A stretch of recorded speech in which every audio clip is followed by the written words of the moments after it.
¿Cómo estás, amigo? ¿Cuánto tiempo? Bien, amigo mío, así es, tanto tiempo sin vernos. Veo ahí tu placa atrás de YouTube, muy bien puesta, muy bien Sí, merecida, esa es. súper bien. Ese Muchas entonces el estudio gracias. que usas regularmente, ¿o no? ¿Sí? Sí, este es el estudio que estoy utilizando desde que he arrancado el nuevo canal de YouTube, Noche de Misterio con Juan Jesús Vallejo, que esto es mi despacho, tío. No es un fondo virtual ni nada, ¿vale? O sea, mi Dale, despacho buena, sí. y nada, tío. Invertí en micro, cámara, todo Ya. y otra etapa en mi vida, ¿sabes? Tocaba así. Espérate, pero espérate, ¿desde cuándo que haces YouTube? Porque aparte de, esto es tuyo, lo otro lo hacías, bueno, con Radio Caracol, o lo haces con Radio Caracol, etcétera. Ellos se encargan de subirlo, Sí, pero yo, esto es yo todo hacía tuyo. esto, yo hacía esto con Caracol hasta mediados de noviembre del año pasado. Dirigía un podcast que se llama Noche de Misterio, que tuvo más de 100 millones de reproducciones en YouTube en 4 años y pico, ¿Ya? y que facturó una barbaridad. Y yo tenía un canal de YouTube que se llamaba Oculto tras la sombra, ¿vale? Que llegué a pasar los 100.000 suscriptores, por eso esa placa. Pero con Dale. mi lío de los viajes y el podcast y tal, lo abandoné. Lo dejé abandonado prácticamente un año y ahora lo que hice es quedarme con el nombre Noche de Misterio con Juan Jesús Vallejo, le cambié la imagen al canal, Claro. cambié, bueno, pues invertí en cámara, micrófono, tal, me asocié con una productora colombiana, con Spectro Rock, y también contraté una community manager, o sea, dije ya, mi vida va a ser esto, a los Claro. 56 años recién cumplidos me toca ser youtuber, entonces ya, aprender de esto, y llevo 3 semanas ¿En y que serio? arranca, sí, llevo solo Ah, tres muy semanas. bien. Y arrancó bien, gracias a Dios, pues ya hay un podcast que pasó las 80.000 reproducciones y ahí va, arrancando. Esto va a ser un proceso de meses hasta que el algoritmo ya coja otros parámetros que no sean los del canal de YouTube anterior y demás, y con otro concepto de imagen y todo. Y espero que vaya bien, tío. Espero que vaya bien. Vale, vale. Oye, empecemos repasando un poco tu carrera. Yo sé que mucha gente te conoce en Chile, pero debe haber algunas que todavía no. Así que bueno, cuéntanos un poco de ti, dónde naciste. Estamos hablando de España. Eres un español colombiano ya a esta altura, pero tu origen está en España. Cuéntanos cómo te Colo- iniciaste en el misterio, con quién te iniciaste en el misterio, por favor. Uf, madre mía. Eso fue hace 30 años exactamente. Desde el año 1996, que yo empiezo a escribir en revistas especializadas en misterio, en la revista Enigma, para ser concreto. Enigma, wow. Ya, Sí, o sea, eso claro, es sinónimo de Jiménez del Oso. correcto. Fernando fue mi maestro en muchas cosas, Fernando Jiménez del Oso. Y nada, pues yo era un tipo curioso, que le gustaban los temas de misterio, que nunca pensé, en el fondo, que me iba a poder dedicar a esto. ¿Vale? Y nada, pues mi vida era el deporte, yo jugaba rugby, hacía deporte de competición, me metí a estudiar Derecho. Y en el año 96, pues un poquito antes, en el 95, empecé a investigar lo que tienes en la esquina de tu casa, poltergeist, ¿vale? Empecé con Por el tema y supuesto. estuve con eso varios años, ¿vale? Con el tema de los poltergeist, pero como era un loco de la historia, pues monté una revista Ah, digital pero con espérate, unos espérate, espérate, no amigos. vayamos tan rápido, Dime, eso no es dime. menor. O sea, Venga. estamos hablando de los poltergeist. Cuéntame un poquito cómo fue eso, en cuáles estuviste, qué recuerdas de aquello. Uf, ¿Pudiste yo presenciar recuerdo que alguno? uno. Una A vez vi ver, por uno, favor. ahora te lo comento, que fue como muy viral en su momento. Nada, pues en Granada es una ciudad muy particular, ¿vale? Ujú. Porque es una ciudad que el casco antiguo, el Albaicín, es del siglo XI, que es todo de construcción bereber, ¿vale? Eh, y nada, pues empecé a investigar fenómenos poltergeist y uno de ellos, que me marcó mucho y que fue como muy conocido en España, es que la casa de verano del poeta granadino Federico García Lorca, Espérate, la casa ni más ni menos que de Federico García Lorca, ¿ya? la huerta de San Vicente, para ser exactos, como se llama, pues pasé 2 noches allá, ¿vale? Y entonces, la primera noche, que fue la que hubo actividad poltergeist, yo estaba en la parte de arriba de la casa, Ujú. porque escuchamos un ruido. Fuimos a la parte de arriba.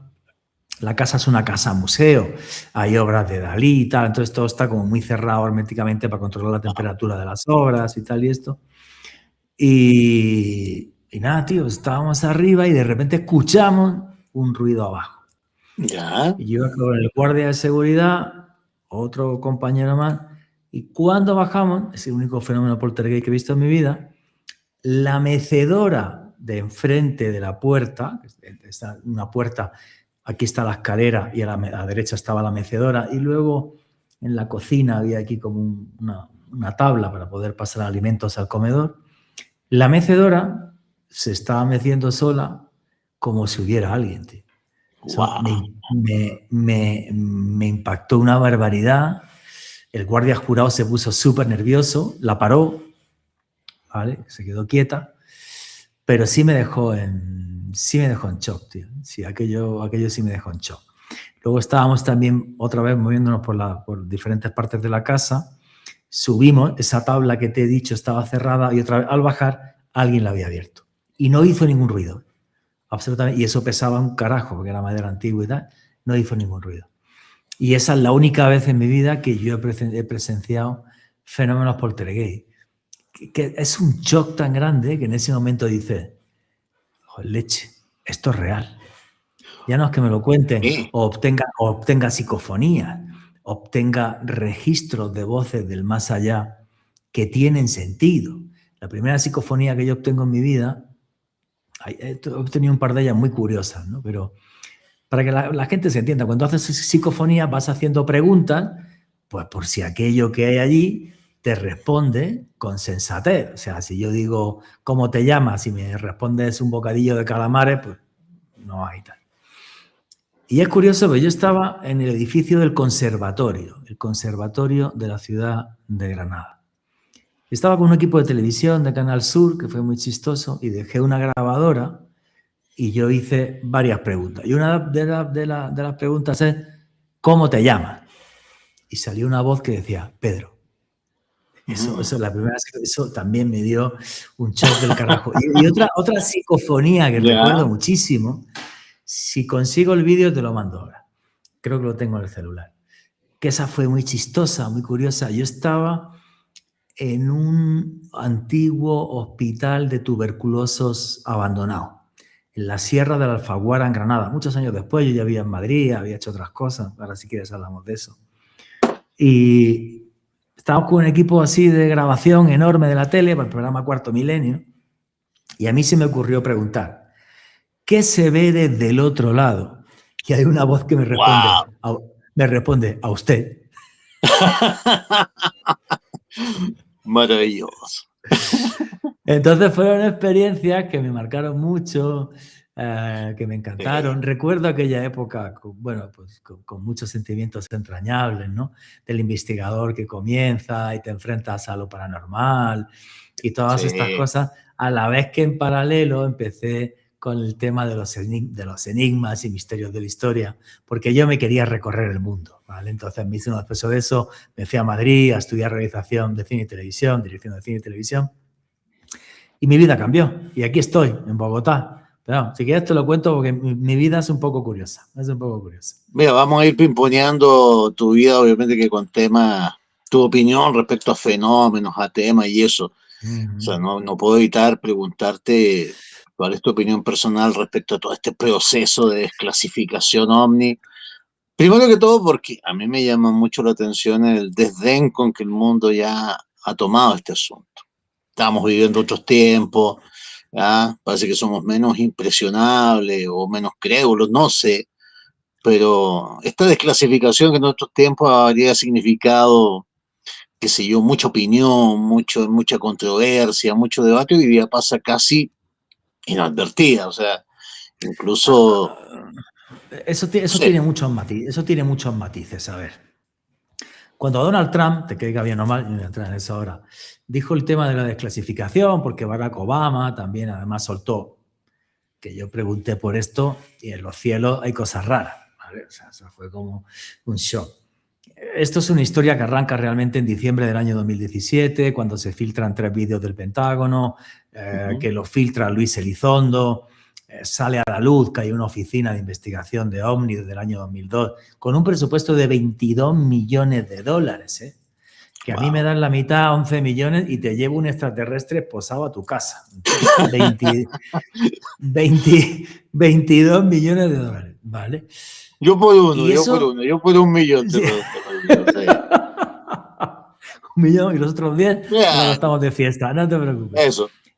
Entonces, esto es un shock mundial, ¿vale? Esto es un shock mundial. De repente los ovnis empiezan... Mira, yo en aquella época he tenido siempre contacto con la gente que hacía las revistas en España, que ya por desgracia han desaparecido todas, queda más allá, pero todo se fue al carajo, ¿vale? El mundo cambió. Y yo hablaba con la gente en Madrid y decía, el tema de los ovnis está completamente denostado. En los años 90 mucha gente, las televisiones y tal, sobre todo en España, aquí en América Latina, no sé si tanto, se esforzaron en denostar el fenómeno, en hacer estupideces dentro del fenómeno de la televisión basura, era un tema fácil porque se viralizaba o tenía audiencia. Toda esa porquería que hemos vivido, ¿no?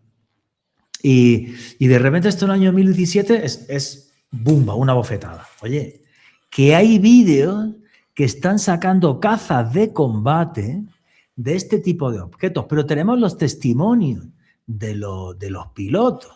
Tenemos el testimonio de David Fravor que nos cuenta en el incidente del USS Nimitz del año 2004, que todo empieza a cambiar porque a los portaaviones les ponen un sistema de radar que pueda captar los misiles hipersónicos.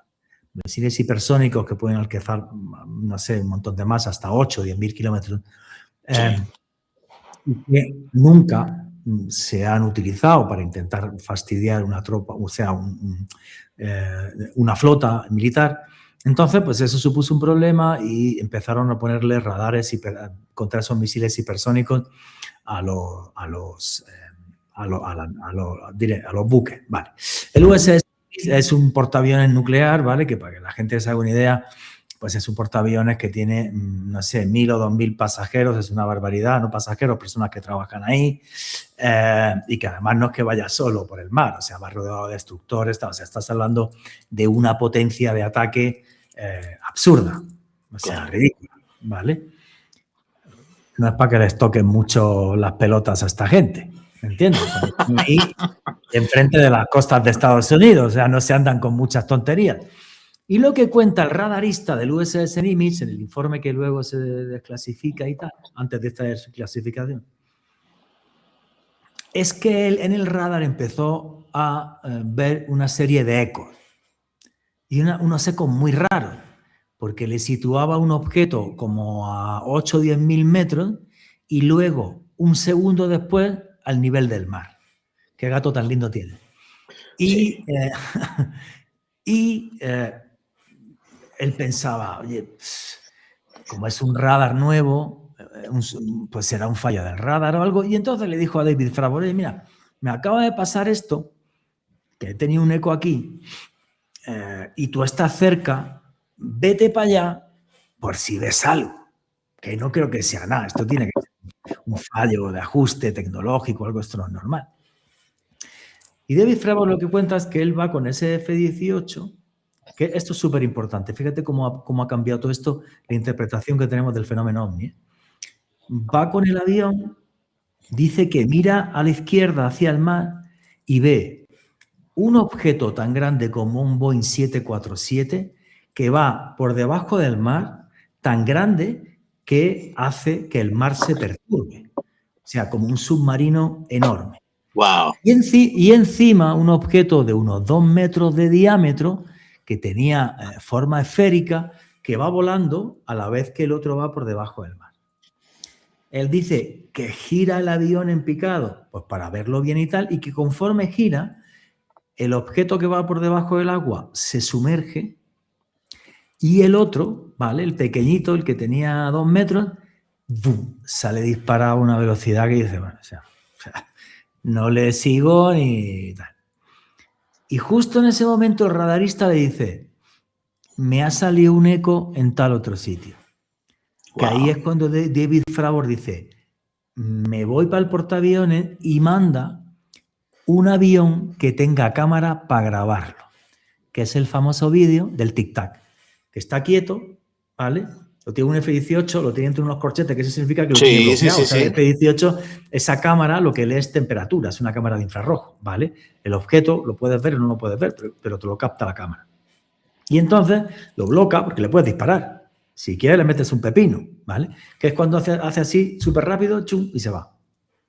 A una velocidad absurda, ¿vale? Pero claro, de esto nos enteramos en diciembre de 2017. Esto había pasado en 2004, ¿vale? Y entonces salen otros pilotos y cuentan casos en la costa este norteamericana, donde dicen que ya lo que ven es formaciones de estos objetos esféricos.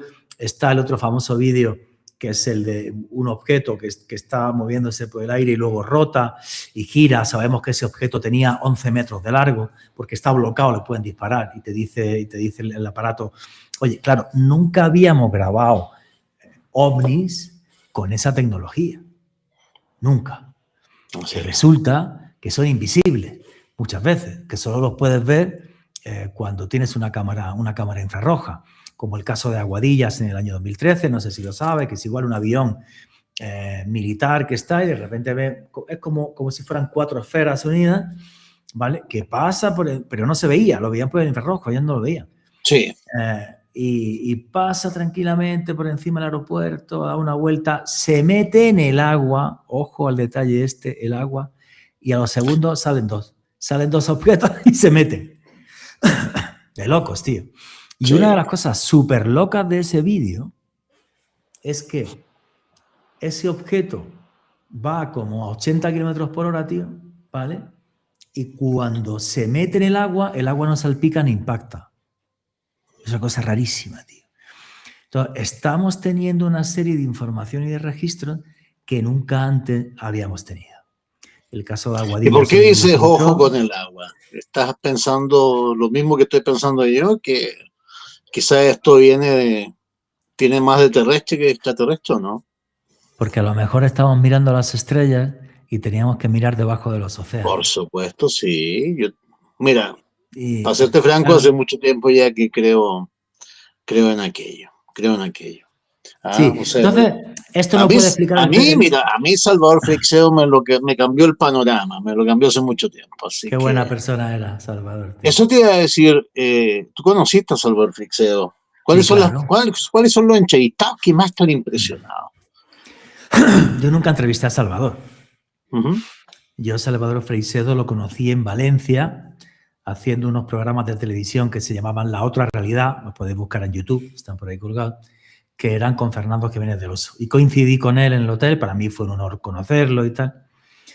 Y luego coincidí un fin de semana con él en la Alpujarra, en la Sierra de Granada, porque había un congreso OVNI, que fue uno de los fines de semana más lindos de mi vida, porque Salvador, a 2 o 3 amigos allí, nos hizo una queimada para la gente que no lo sepa, bueno, pues en una vasija de barro, ¿vale? Tú echas orujo, que es un licor que sale de la uva pasa y tal, que tiene sus 40 graditos que... ¡Wow! ¿Ya? Y le pones azúcar negro y tal, y lo flambeas, y entonces haces un conjuro. El conjuro es de brujería, ¿no? Y pelos del culo, y no sé qué, y tacatá, y brujas. ¿Ya? Y nos bebimos como 3 queimadas ahí con Salvador y salimos todos a gatas. Y fue una charla muy curiosa, ¿no? Muy curiosa, y de seres humanos y de amigos que investigábamos el fenómeno OVNI y otras cosas y tal. Él era un gran intelectual, ¿vale? O sea, había sido sacerdote, jesuita, tenía un montón de libros publicados. Y lo que pasa que, claro, su visión de sacerdote hacía que él viera el fenómeno de una forma muy distinta. Como si aquí lo que hubiese es una granja humana.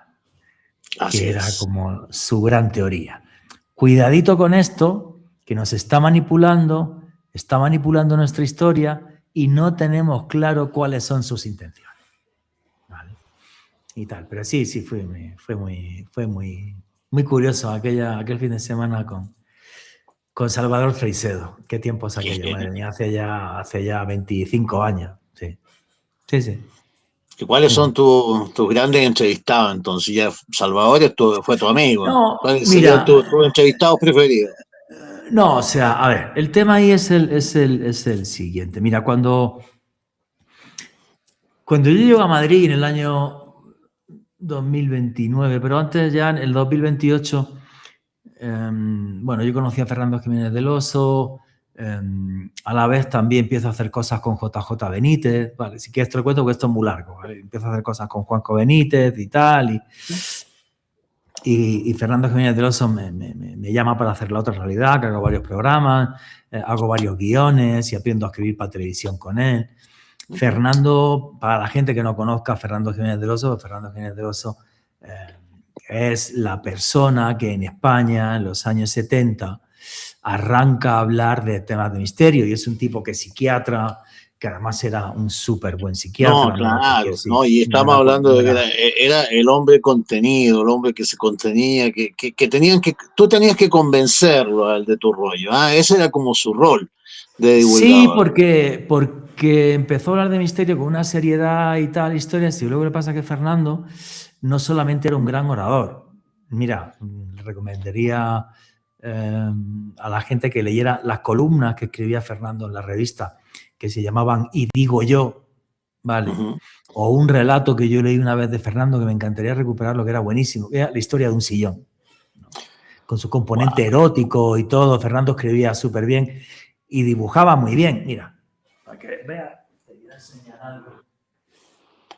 Hoy en exclusiva vamos a ver un boceto ahí De del doctor Fernando, mira, a Jiménez ver del si Oso. se. Mira, está. Eso es de Fernando. ¡Wow! Para mi amigo Juan, con muchos abrazos, a ver cuando viajamos juntos a estos sitios, ¿no? Porque el libro es El Imperio del Sol Perú y él, un dibujo de él, ¿vale? Ajá. Vestido a lo quechua, ¿vale? Y tal. Entonces, era todo un personaje. Bueno, Fernando hay unos era todo un viajes personaje. míticos, hay unos viajes míticos de Fernando con. A todo el gato me dejó la caga aquí, pero bueno, en fin. Ah, sí, Dios Quiero decir que santo. hay unos viajes míticos de Fernando Jiménez del Oso con JJ Benítez a tomar ayahuasca Sí. cuando nadie tomaba ayahuasca, ¿eh? Muy Ellos bueno. hicieron una serie de televisión juntos, que fueron por el mundo. Fernando hizo 2 series de televisión en América Latina. Esta, El Imperio del Sol, hizo otra en México que juraría que se llamaba El Dios Jaguar. Ujú. Un enamorado de América Latina. En los tiempos en los que hacer televisión era una película porque un equipo de gente muy grande y tal historia. Y a mí, Fernando, por lo de toda la vida, si tú veías el programa cuando aparecía Fernando, que tenía, igual que yo, un despacho así y tal, que tenía un montón de cosas puestas, pues donde se ponía la cámara era la barra de un bar. Qué Allí tenía un bar. buena. Y entonces a Fernando, que en paz descanse, que seguro que nos ve desde el cielo ahora, desde Ujú. las estrellas, le encantaba el whisky, el cardú. Entonces me acuerdo, una tarde, que me sentó allí. Yo estaba estudiando dirección de cine y televisión, ¿no? Y tenía mis profesores y tal. Lo que yo aprendí con Fernando en esas 2 horas fue brutal. Entonces Fernando me dijo, mira, me tienes que echar una mano a hacer unos guiones y tal. Me puso un whisky, se puso el Sucardú y me dijo, mira, tío, cuando arranques un documental o una pieza, Ya. tienes que contarle a la gente en 1 minuto máximo por qué lo que van a ver es único, especial y diferente. Recordaré esas 3 palabras toda mi vida, porque es único, especial y diferente. Cuenta las historias desde el corazón, con emocionalidad. Luego utiliza los datos, o sea, para reforzar, ¿no? Que la historia es real. Claro. Pero todo súper bien. Entonces, Fernando me enseña a escribir para televisión, que luego fue mi vida muchos años, me dediqué a eso muchos años. Y además, Fernando me enseñó la pasión por los misterios de la historia, la pasión por viajar por el mundo y la pasión por todo lo que es el misterio y lo sobrenatural, ¿vale? Porque era alguien que sí lo vivía de verdad y que creía en el fenómeno ovni, en los poltergeists, el misterio y que existe otra realidad, ¿no? Y es un tipo que consagra eh, su vida a eso, ¿no? Juanjo Benítez es otro perfil, también muy buenísimo lo que hace y tal, pero eran perfiles como un poco distintos, ¿no? Mi relación con Fernando sí es más estrecha porque me enseña, yo le veo en Madrid 1000 veces, estuve en su casa 1000 veces, hasta me quedaba en el despacho de él allí a documentarme para hacer guiones. Y hay una cosa muy curiosa. Yo estoy en Perú en el año 2005, no recuerdo la fecha, y justo el día de antes de ir a filmar Machu Picchu, me llaman por teléfono y me dicen, Juan G., Fernando se ha muerto. Hostia. De cáncer. Juraré que intenté hablar con Pilar, con la mujer, con Antonio Cribillén, con su productor, tal. Y me fui a Machu Picchu al día siguiente. Llego a Machu Picchu, no grabé ni 5 minutos. Se puso a llover, la filmación a la mierda. Y me acordé de este libro. Cuando él me escribió a ver si un día viajamos juntos a este sitio. ¿Y sabes lo que hice? Me enfundé el chubasquero, me fui para una parte de Machu Picchu que está hacia abajo, donde hay un altar, le pedí a un señor que me diera un poco de hojas de coca, le hice un quinto de hojas de coca, la soplé, la dejé en el altar y dije, Fernando, ya estamos aquí juntos, tío. Ya, listo. Wow, qué bonito. Lo recordaré toda mi vida, tío. Dije, en vez de hacerme mala sangre, disfrutar de Machu Picchu, lloviendo y tal. Y fue muy bonito, tío. Fernando era una gran persona, a la que le debo mucho, ¿vale? A la que le debo mucho porque él me forma como profesional y luego yo trabajo en servicios informativos, vaina más. Ahora sí que te cuento todo eso. Entonces, claro, yo tuve la suerte de empezar en el misterio con lo grande del misterio. Por supuesto. Con Fernando Jiménez del Oso, que la revista Enigma, que él dirige, que ahí estaba Iker Jiménez, Lorenzo Fernández, Fran Contreras, Santi Camacho, Carmen Porter y un servidor. Sobre todo cuando hacíamos el periódico Enigmas Express. Yo aquí trabajando como freelance. Y era la leche, tío, pues porque al final, cuando muere Fernando y cada uno tira para un lado y tal, yo miro ahora, Iker Jiménez ha montado un imperio en España con el tema del misterio, con el programa Cuarto Milenio, sus libros, tal. Lorenzo Fernández es el presentador de no sé cuántas series ya de Discovery Channel. Santi Camacho creo que dirige el podcast más premiado que hay en España, que es Dex. ¿Verdad? Dex. Y yo, en América Latina, pues conseguí 100 millones de reproducciones de un formato de podcast de misterio, ¿no? Entonces creo que creo que la formación fue una buena escuela, fue una buena generación. Claro. Absolutamente. Entonces fue toda una movida. Y mi experiencia con Juanjo Benítez es muy distinta. Eso es una historia muy loca, ¿vale? Porque en julio del año 1996, en un lugar que se llama Los Villares, Jaén, nada, tío, hay un señor que se llama Dionisio Ávila, que sale una tarde a dar un paseo por el campo y dice que él ve un objeto semiesférico, metálico, que cuando él lo ve piensa que es un contenedor del ICONA. El ICONA es el servicio forestal que en España, en esa zona, en el sur, como es tan seco, pues hay una cosa que se llaman cortafuegos, los limpian y echan las ramas ahí y tal, para luego llevárselas, ¿no? Para poder hacer que los fuegos no se extiendan y tal. Bueno. Y cuando se acerca y lo mira bien, dice, leche, si eso está flotando, ¿qué es esto?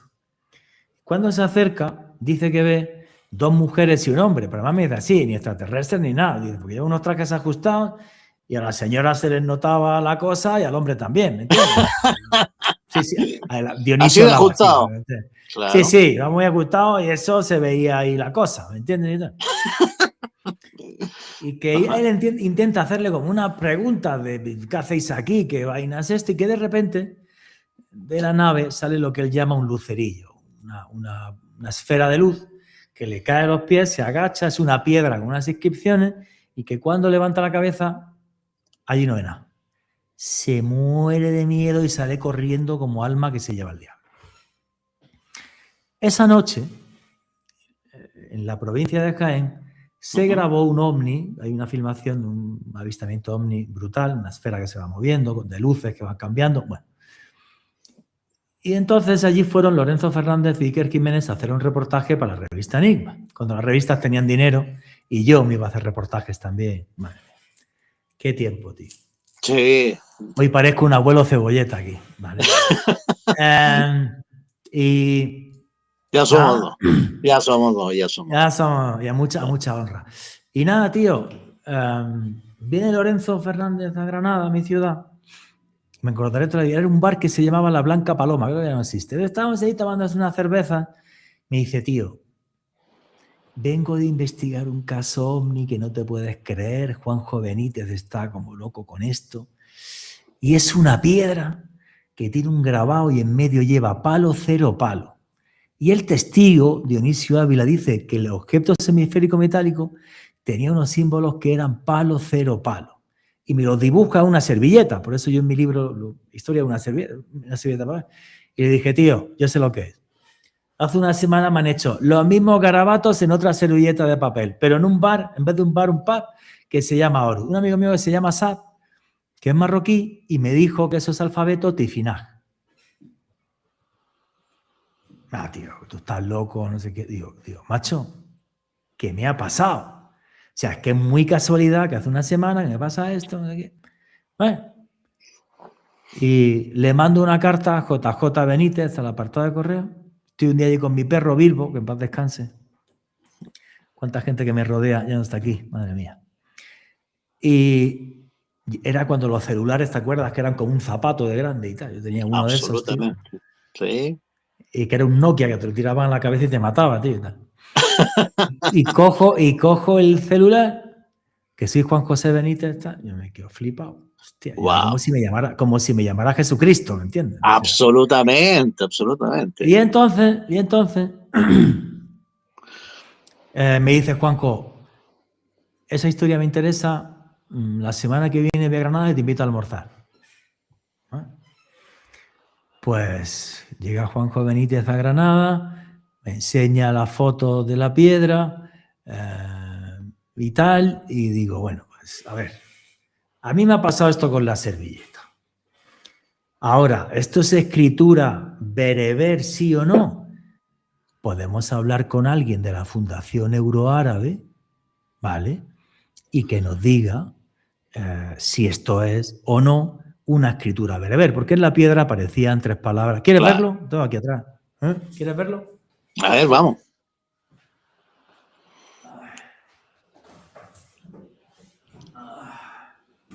Mira, más de 1000 folios de investigación. Wow. Mira. Para que te hagas una idea, la historia fueron 3 años de investigación.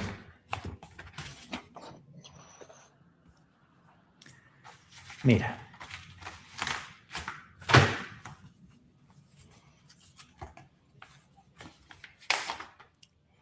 Con Juanjo Benítez y cogiendo las piedras. Mira. Mira la correspondencia con Juan José Benítez. Pero esto es un sobre, tengo otro más. Si fueron 3 años, tío. Correspondencia, como en aquellos tiempos, claro. Como corresponde. Como en aquellos tiempos, tío. Como corresponde. No, tío, o sea, esto fue una locura, tío.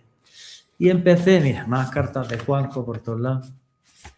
Entonces, esto fue una locura, tío. Pues fue una locura, pues porque de repente yo estaba trabajando en la traducción de un mensaje extraterrestre. Ya. Y yo decía, digo, esto yo se lo cuento a alguien, ¿vale? Y me dicen que estoy pirado, pero que estoy pirado. Y fue muy bonito, te quería enseñar la foto de la piedra que la tengo, tío. Oye, por mientras que buscar la foto de la piedra, cuéntanos cómo es la psicología de JJ Benítez. ¿Cómo es el hombre? A ver, Juanjo es un tipo básicamente, pues que ha ganado mucho dinero por su faceta como novelista, ¿vale? Por hacer Caballo de Troya. Y él te lo dice así. Yo vivo bien y puedo hacer todas las cosas que hago de investigación, de ovnis y de tal, pues porque con Caballo de Troya vendió millones de ejemplares, tío. ¿Vale? No, esto me toca poner un día a buscarlo con calma, amigo. Me voy a volver loco. Yo esto luego publiqué un montón, mira, fotografía de las investigaciones, mira el lugar de los hechos. No, esto es una locura, tío. Mira cómo es el archivo. Increíble. Y es solamente ese caso que Solo ese caso. Todo esto es el caso de investigaste Yerba. con él. No, Más de 1000 folios, eso tío. es pasión por la investigación. Fueron muchos años, fueron 3 años. Era una historia que nos hablaba de otros mundos, de la posibilidad de estar en contacto con esos otros mundos. Porque fuimos hasta. Mira, lo que acabo de encontrar, tío. Pero en ese momento, sacamos Mira una el tan... alfabeto líbico bereber, que es lo que aparece en la piedra. Oh, wow. Claro. Está bueno. No, te iba a decir, en ese momento era el tema de la investigación, o sea, no era una cosa de decir, oye, mira, veamos este caso y si, no es que él te haya dicho siquiera No, así pues como, si esto resulta, hacer lo que yo creo que es, publicamos un libro, etcétera, que nada. es lo típico de ahora, así como, hacemos esto otro y ahí ganamos los dos. ¿Eh? Nada, ni un No, nada de carajo, aquello. tío. Yo investigué un montón de años, luego publiqué esta historia en mi primer libro, en Operación Al-Ándalus, no sé dónde le ¿Ya? puse la foto. Qué raro. Bueno, ya lo buscaré con calma, tío. Son muchos. Sí, no te preocupes, si ya con lo que nos ha mostrado, bien. Vale, entonces, nada, tío, pues nos fuimos hasta conseguimos el contacto con un señor que trabaja en la Fundación Euroárabe en Granada. Granada es una ciudad que durante 8 siglos estuvo bajo dominio árabe y tal, y tenemos mucha relación con el mundo árabe y tal, y es muy chévere, ¿vale? El concepto andalusí, que es lo que sería yo, ¿no? Andalaus. Andalusí significa no solamente de la Andalucía como yo, sino de la España musulmana o de la Andalucía musulmana, ¿vale? No, o sea, a ver. Y fue Sí, ahí está lo mejor. Andaluz, vale. Lo mejor de la cultura árabe, sí. Sí. Lo más refinado de la cultura árabe se desarrolla en España. Durante los siglos 9 y 10, realmente, sobre todo en el siglo X, tienes que pensar que el conocimiento del mundo estaba en 3 ciudades. Claro. En Bagdad, en Isfahán y en Granada. También empieza en el Cairo con los fatimíes, pero bueno, sobre todo en Bagdad, en Isfahán y en Granada. Entonces, claro, yo te digo, ¿quién fue el primero en la historia que diseñó una máquina de volar? Y que voló 8 o 10 segundos, claro. Se partió las piernas, se quedó cojo toda la vida. Infarnás, en la corte cordobesa. Diseña máquinas de volar 5 siglos antes que lo hace Leonardo da Vinci.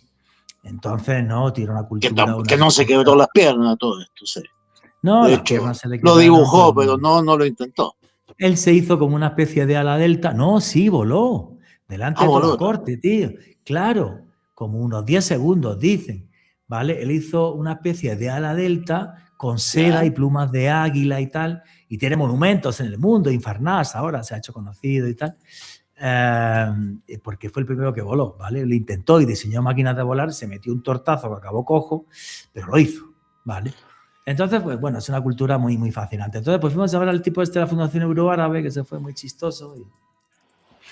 Y entonces empezamos a preguntarle por el tema de la cultura bereber, claro, ¿no? El Tassili, que hay unas pinturas de unos seres extraños, pues eso de cultura bereber, los tuareg que están ahí, que son bereberes, son más de 300 tribus, que hay, el idioma común, el idioma madre se llamaría tamasig, pero hay un montón de dialectos. Pues, por ejemplo, si te vas a Argelia, hablan tamahak o tamashek en el sur, al norte kabil, ¿vale? Un montón de cosas, ¿no?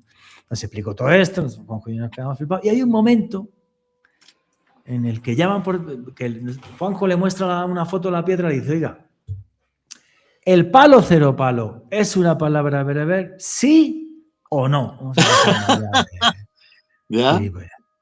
No, esta pregunta tan rara. Y justo suena el teléfono, tío. La casualidad no existe.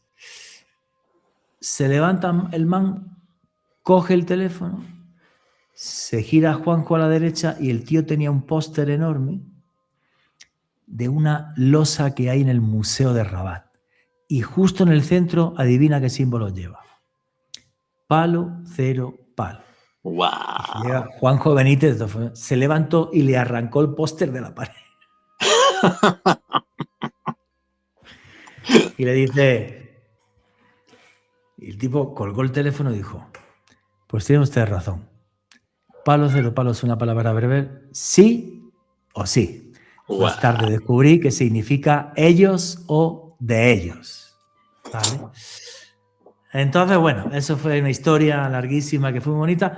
Y también, ver cómo pues Juanjo es un tío obsesionado con su trabajo, con el fenómeno OVNI, tiene el archivo más grande del mundo en español sobre el fenómeno OVNI, en su vida es un gran investigador y desde aquí todo mi respeto y mi cariño para él y ya, y listo. Pero eran perfiles muy distintos. Sí, acá ya me están preguntando, ¿vale? Ya me están apretando y que quieren que cuentes. Jenny pregunta aquí por las pirámides. Tienes que contar tu relación con Egipto. ¿Ah? ¿Qué es lo que más te interesa? ¿Qué es lo que más te ha impresionado de Egipto, etcétera? ¿Cuál es tu opinión respecto a ver, hay tantos temas que preguntarte, o sea, ¿qué usaron para iluminarse mientras construían las pirámides por dentro, qué sé yo, etcétera? Hay tantos misterios ahí. Todos los misterios que quieras y más, y de esto podemos hacer 15 podcasts, amigo. A ver, lo primero es, yo voy a Egipto porque me llama Fernando Jiménez del Oso, que estaba dirigiendo una colección de libros y me dice, oye, Vallejito, a mí me decía Vallejito, ¿vale? Oye, Vallejito, ¿por qué no me haces un libro de Egipto? Tú que sabes un montón de historia y tal. Y este verano, en agosto, nos vamos a Egipto y te vienes conmigo a Egipto y tal, y todo el rollo y eso, ¿vale? Y dije, bueno, venga. Joder, aquella época era la hostia. Yo en ese momento trabajaba en el grupo Arroba, dirigía un canal temático de televisión por internet, una cosa muy moderna en aquella época, se llamaba Otra Frontera. Y llegaba por la tarde a casa y escribía toda la noche, de 10 de la noche a 1 de la mañana, y al final, obvio, no me dio tiempo. Y los últimos 10 días, para entregar el libro, me fui a mi pueblo, a Los Guájares, que todavía vivía mi familia y tal, y me acostaba todos los días a las 6 de la mañana, escribiendo de madrugada. Madre mía, qué época, tío. Ya no soy capaz de hacer eso, ¿vale? Y terminé el libro, que se vendió muy bien, salieron varias, hasta 4 ediciones después, como breve historia del Antiguo Egipto. Nada, tío. Investigué, me fui a Egipto y cuando conocí Egipto, tú cuando caminas por la zona arqueológica de Giza es como si caminaras por el planeta Marte. Eso no parece real, tío. Porque la Gran Pirámide no es grande, es muy grande, ¿vale? Muy grande es muy grande. 220 metros de lado, 137 metros de altura, 146 en su forma original, 2,5 millones de bloques de piedra, que fácil pesan entre 3,5 o 7,5 toneladas, pero además el tema de la Gran Pirámide es la estructura interior. Hacer la estructura interior es de una grandísima complejidad.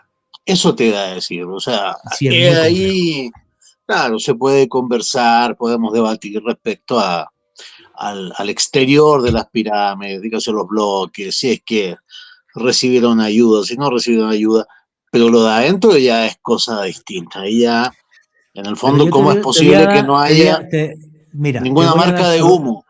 Nada. Mira, te voy a dar solo un dato. Si la Gran Pirámide se hizo, como dijo Herodoto, en 20 años, trabajando 120.000 personas, primero, ¿cómo coordinas a 120.000 personas sin nada? Sin una radio, sin un mal. En la época del cobre, que el único metal que tenían los egipcios era el cobre, ojito. Claro. Cortas los bloques y tienes que poner un bloque cada 7 segundos. Antes las hicieron los marcianos, tío. O sea, es absurdo. Vale, es ridículo. Es muy compleja por dentro, tío. A ver, cuando tú entras en la Gran Pirámide debe hacer a la gente un recorrido virtual mental. Tú llegas a la Gran Pirámide, que es así de enorme, 220 metros, tal, y en el siglo IX después de Cristo llegó un señor, esa es la pirámide de Kefren, y delante la Esfinge, ¿vale? Wow. Ahora si queréis también te hablo de eso. Por cierto, están viniendo muchos chilenos ahora a mis viajes de autor a Egipto, por si alguien se anima, www.juanjesusvallejo.com. Pero qué bonito ese concepto del viaje de autor. Sí, un viaje de autor es un viaje. Yo no compro paquetes turísticos, yo diseño el viaje con un sentido, doy una categoría bastante bien de hoteles, tal, lo hago con más días para ver las cosas con calma, sin ir corriendo. Otra cosa. Bueno, www.juanjesusvallejo.com y ahí pueden. A lo que voy. Tú estás delante de la pirámide, ¿vale? La pirámide no se hunde, le hicieron ahí porque la meseta de Giza es de piedra. Entonces, por eso no se hunde, ¿vale? Entonces, 220 metros de lado, 137 de altura, y Al-Mamun llega con un ejército y dice: voy a saquear los tesoros de la Gran Pirámide. Y coge, y esto es la hostia. Al-Mamun tenía algún tipo de información de algo porque justo en la 13ª fila de piedra, en medio, justo en el punto central, entra rompiendo a lo bruto, a martillazo. A martillazos y echando vinagre hirviendo para que se reblandezca la piedra, y a martillazos y a martillazos. Y ya después de un mes el ejército lo quería matar, porque aquí hemos venido a hacer el huevón, hasta que él llega a un punto donde las piedras, en vez de estar así, horizontales y verticales, encuentra unas piedras oblicuas. Wow. ¿Vale? Y además, a la izquierda, encuentra un agujero que le lleva a una cámara, la que se conoce como cámara del caos. Ahora os cuento esto mejor, lo de las 3 cámaras, ¿vale? Pero que esa cámara está debajo de la meseta. Rompen la piedra para llegar hasta ahí, abajo, muy abajo. Él empieza a quitar los bloques oblicuos, que es por donde tú entras ahora, ¿vale? Que tienes que ir agachado. Y además hay unas tablas para que no te resbalen, y de repente llegó hasta un lugar que se conoce como la Gran Galería. Entonces, llegas allí, tienes un pasillo enfrente, ¿vale? Que te metes también agachado un montón de metros y llegas a la que le pusieron la cámara de la reina, que le voy a haber puesto la cámara de mi prima. Una estupidez. Ya, y eso es básicamente tú lo dices porque no hay prueba alguna de que... Allí no se encontró absolutamente nada. Lo más extraño es que Al-Mamun no encontró ni restos cerámicos. No encontró nada. Nada. De un ajuar de un faraón. No encontró nada. ¿Vale? Bien. Entra y es una cámara muy rara porque en la parte izquierda hay como una especie de dintel. A la derecha también un ornamento que no sabemos para qué se utilizaba. Y si te giras, ¿vale? Hay 2 agujeros en medio de la pared, a derecha e izquierda, que es el famoso canal por el que Rudolf Gantenbrink metió un robot en los años, a finales de los años 90, y llegó hasta una piedra que tenía 2 pomos de cobre. Una especie de manija, ¿sí? Efectivamente. Que eso también tenía que tener una funcionalidad. O sea, la estupidez que decía alguno, no. Eso es para que respire el alma de la reina o el alma de la reina se vaya por ahí, pero si no tenemos nada, o sea, es una estupidez muy grande. Eso tiene una función ritual, porque además los 2 agujeros que te he dicho apuntan a 2 constelaciones de estrellas completamente distintas, que una simboliza el nacimiento y otra la muerte. Pero bueno, sales de esa cámara otra vez y te vas a la Gran Galería, que es enorme. Sube y llegas a un punto en el que arriba estás llano, hay unos bloques enormes de granito rosa y te tienes que bajar. No es granito rosa todavía, es dentro. Te tienes que bajar. Vas otra vez agachado, que hay un punto en medio que te puedes levantar, sigues un poquito agachado y llegas a una cámara que todo es de granito rosa, donde hay bloques de piedra de 150.000 kilos y donde hay un sarcófago que está vacío y que nunca se encontró faraón alguno, ni un carajo, ni nada de nada, ¿vale? Y la llaman la Cámara del Rey. Como la Cámara del Rey, la que el granito rosa está arriba, la reina aquí y tal, que el faraón no se enterraba nunca con su mujer, ¿vale? Y luego abajo la Cámara del Caos. Detallazo de aquello. O sea, empezando por ahí. En el fondo nunca eso sucedía. O sea. No, el faraón se moría y lo enterraban. Y luego su mujer y la enterraban. No se enterraba el faraón con la mujer. No, Claro. nada. Entonces, hicieron esos nombres, Cámara del Rey, Cámara de la Reina, Cámara del Caos, ¿vale? Que está como inacabada, que yo creo que no está inacabada. Es así aposta. Porque para mí lo que representa, que esto es una hipótesis, no puedo demostrarlo, Vale. 3 niveles, como los celtas, el Triskel. El inframundo, por eso está debajo de la meseta. El mundo de los muertos, el inframundo. La Cámara de la Reina, el mundo en que vivimos, conectada con las estrellas. Ya. Y arriba, el mundo de los dioses. La gran pirámide de Keops es un mensaje eterno. Primero es un marcador cósmico. Reflejan el cinturón de Orión sobre la faz de la Tierra. Las 3 grandes pirámides. Claro. Segundo, la pirámide marca los solsticios, perdón, el equinoccio de primavera. ¿Vale? Que se puede fotografiar con una cosa que se llama el efecto relámpago. O sea, te marca los equinoccios. Las pirámides pequeñas que hay al lado te están marcando también fechas astronómicas respecto a la gran pirámide. Entonces, es un marcador cósmico que nos está hablando de cómo es el universo y nuestro contacto con las estrellas. Y esto, tío, es brutal. Porque es un mensaje eterno en piedra que nos quisieron dejar. La zona arqueológica de Giza tuvo que hacerse además con un sentido muy claro, no se fue haciendo de forma aleatoria. Y para mí es no solamente la zona arqueológica más importante del mundo, sino la que más misterios tiene. Ahí tenéis a la derecha Keops, en medio Kefren y a la izquierda Miquerinos. ¿Vale?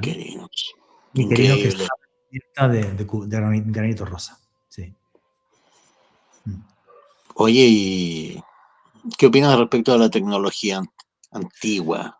Esto de que hayan tenido luz eléctrica o no, qué sé yo, que hayan tenido cierto... Para empezar, a propósito del tema del vuelo, recuerda el famoso modelo de este pájaro aerodinámico, sí, que a muchos nos hizo creer que podría haber habido planeadores o algo así. De esa cara, sí, efectivamente. Sí. Porque es aerodinámico, tiene la cola así puesta y tal, historias y sí. No, pero no solo eso, hay 1000 enigmas, tío. O sea, mira. Por eso, solo por empezar. ¿Cómo tallaban la diorita? Yo cuando estoy en Egipto llevo a la gente al museo. Este año los llevaré al Gran Museo, el antiguo. Porque mientras que en el antiguo haya ciertas piezas arqueológicas, las tienen que ver, ¿vale? Bien. Oye, a todo esto no te había contado, Juan Jesús. Invité a un amigo mío, un ufólogo de Chile, ¿no? Dije, para que conversara también contigo, que se llama Nicolás Zamorano, que lo vamos a meter ahí a la conversación porque seguramente te hay que hacer un par de preguntas. Pero dale, no. Quieras, sin problema, ¿vale? Entonces, ¿cómo tallaban la diorita? Que es una piedra, una roca de dureza 9.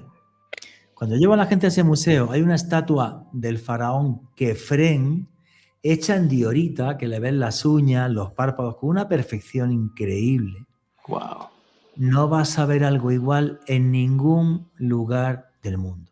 Y siempre digo a la gente, esta estatua tiene tanto misterio como la Gran Pirámide. ¿Cómo tallaron esto? Me dicen la explicación oficial. Cogían una piedra de diorita y con arena iban limando hasta que se quedaba así. Digo, vale, pues hazme una. Hazme una. Sí, pues. No, una locura. Buenas noches, amigo. Ahí está Nicolás Zamorano. No le escuchamos. No te escuchamos. Ahora sí. Ahora sí. Ahora sí. La magia del desmuteo. ¿Cómo estás? ¿Cómo estás, hola, Juan? Nicolás, buenas noches, ¿cómo estás? Saludos hasta Chile. Amigo. Mucho gusto, amigo. Venía escuchando tu historia, qué bonito y qué profundo me tocó cuando contaste que tú habías partido de uno, porque te ayudó uno de los grandes, A mí también me pasó lo mismo, también partí gracias a la ayuda de uno de los grandes de acá de Chile, que es César Parra, que es Muy quien me amable, pone muy amable. finalmente en el mapa, así que yo, gracias a César, estoy aquí. Aprovecho también la oportunidad de mandarle un saludo a Pueblito Fantasma, a todos los fantasmitas que estén súper bien hoy día. Y mira, qué interesante el tema que estamos hablando de México, de Egipto, porque quería Bueno, no, preguntarte, no andáis tan perdidos, también hay pirámides en México, así también hay que, pirámides, claro. sí. ¿Qué opinas tú? Porque a finales de los 90 sale, yo supongo que se tiene que haber salido un poco antes, pero a finales de los 90 sale como esta gran noticia de que hay una cámara del tiempo escondida debajo de la garra izquierda de la Esfinge. Y en algún Debajo de minuto, las patas de la finca. exactamente, y en algún minuto el gobierno de Egipto dice, nada más, aquí no hacen una sola excavación más. Se metió el gobierno de Egipto. Algunos dicen que el mismo gobierno de Egipto excavó, otros dicen que no pasó nunca ninguna Wow. cosa, que no se supo, etcétera. ¿Qué opinas de eso? ¿Qué se sabe de eso realmente? ¿Y en qué El estamos? nivel, el nivel, o sea, debajo de las patas de la finca hay una gran cámara, eso no hay ninguna duda, las pruebas de georrada están ahí. El tema es que el nivel freático del Nilo llega hasta ahí. Con lo cual, si tú visitas a la Esfinge, justo la foto que hay, no se ve porque está abajo a la izquierda. Ujú. Muchas veces rezuma agua y estás en medio del desierto, ¿eh? Y hay agua ahí y hay hasta plantitas. Y entonces le explico a la gente que el problema de esa cámara es que sería hacer un agujero para bucear en chocolate. No Wow. podemos saber qué hay, tío. No podemos saber qué hay. Yo le he hecho en cara al gobierno egipcio, que por ejemplo ahora, con lo que sacaron estos científicos italianos, de que hay estructura debajo de Kefren y tal, pues no intenten hacer un poquito más, ¿me entiendes? Para investigar a ver si eso es cierto o no. Y tal, ese tipo de cosas sí, pero excavar esa cámara es técnicamente imposible. No se puede. No se puede. Wow. Es un misterio que no Quizás lo tiene... hicieron así a posta, no sabemos. Puede ser natural o no. Vale. El vidente Edgar Cayce a principios de siglo dijo que ahí estaban, o sea, acertó, no solamente acertó, que había una cámara ahí, sino él decía que ahí estaban como los registros de una gran biblioteca de la Atlántida y tal, historias y eso. Pero por Wow. desgracia no se puede, no se puede. No se puede. Oye, Juan José, yéndonos como al Egipto más contemporáneo, etcétera, la Virgen de Zeitún. ¿Ah? Ese sitio me Esta marca. aparición descarada, casi cuánto, casi 2 meses ahí, todos los días, la Virgen, la exposición de todo, etcétera. 8 gran misterio también de Egipto. Eso Un es. poquito más nuevo, sí, pero misterio al fin. No, pero ese tema es brutal, tío. A ver si lo tengo por aquí. No lo tengo por aquí, pero lo voy a encontrar por otro lado. Espera un segundo, que te quiero enseñar una cosa. A ver, A ver si lo encuentro por acá. mira Nico, cómo está trajinando ahí la biblioteca para nosotros. No sabe la Para cosa. Jesús. Muy bien. No, cuánto material hay ahí. Oh, maravilloso. Ya dijo ya que me lo iba a alegar. Va a ser archivo de España. A ver. Eso es bueno, y así después me lo legáis tú a mí. Ah, Yo no tengo hijos, así que os lo legaré. uy. Y tal. Sí, yo tengo hijos. Todo el museo que tengo y lo que no veis aquí, madre mía. A ver, te cuento. Abril de 1968. Un barrio que se llama Zeitún, las aceitunas, Zeitún. ¿vale? Ujú. Que es un En barrio serio, muy... literalmente es aceituna. Aceituna, sí. Zeitún en árabe es Wow. aceituna. Sí. Mira. Entonces, tío, pues nada. Hay una iglesia pequeñita, ¿vale? Y enfrente un taller mecánico. Que había un Sí. señor que tenía un dedo jodido, que era muy pobre, porque le iban a amputar el dedo porque lo tenía cangrenado, pero aún así estaba trabajando, arreglando un autobús. El tipo era musulmán, no era cristiano. Y él lo que dice es que está ahí y de repente ve una mujer que está en la cúpula de la iglesia. Y él sale gritando pensando que la señora se va a quitar la vida. ¿vale? Pegando gritos, señora, tranquila, tal, no sé qué, que una mujer que iba como con un manto blanco. Y entonces salió el padre Constantín, que era el cura que había ahí, cuando la vio empezó a gritar la Virgen, y desapareció. ¿Vale? Como un segundo, como que se desvanecía, como un fantasma. Sexto, se corre la voz por todo el Cairo y tal, no se sabe exactamente, como un 14, un 17% de la población egipcia es copta, son cristianos, Sí. que son los antiguos egipcios, los que estaban allí cuando llegan los árabes, ¿vale? Y nada, tío, pues a los pocos días pasa otra vez y ya esto se va de madre, ¿vale? Se llegaban a juntar en la calle hasta 100, 150.000 personas, una locura. Y entonces había un fotógrafo de un periódico del Cairo que se llamaba Wazir Rig, que tenía la particularidad de que el señor se metió un tortazo en carro, se seccionó el nervio que le conectaba el brazo izquierdo y no podía mover el brazo izquierdo. Wow. ¿Vale? Pero el tipo ahí con su cámara y tal, se apañaba. Y una noche, porque las apariciones, yo he entrevistado a varios testigos, siempre eran igual. Primero dicen que se olía a rosas, es lo primero. Espérate, y se olía desde la calle. Sí, de la calle. Wow. Que olían a rosa. Luego que en el cielo había unos destellos que la gente los veía como unas palomas de luz. Esa foto es original. Maravilloso. ¿Vale? Y al final, pues, se encendía como una luz y aparecía una señora que estaba como bajo un manto así y tal, y que movía las manos, como si quisiera bendecir a la gente que estuviera allí, duraba 30, 40 segundos y desaparecía. Entonces, en una de esas, Wazir Rig, de las primeras apariciones, él tenía puesto la cámara con el trípode y le dio tiempo con una velocidad de obturación muy baja de hacer una foto.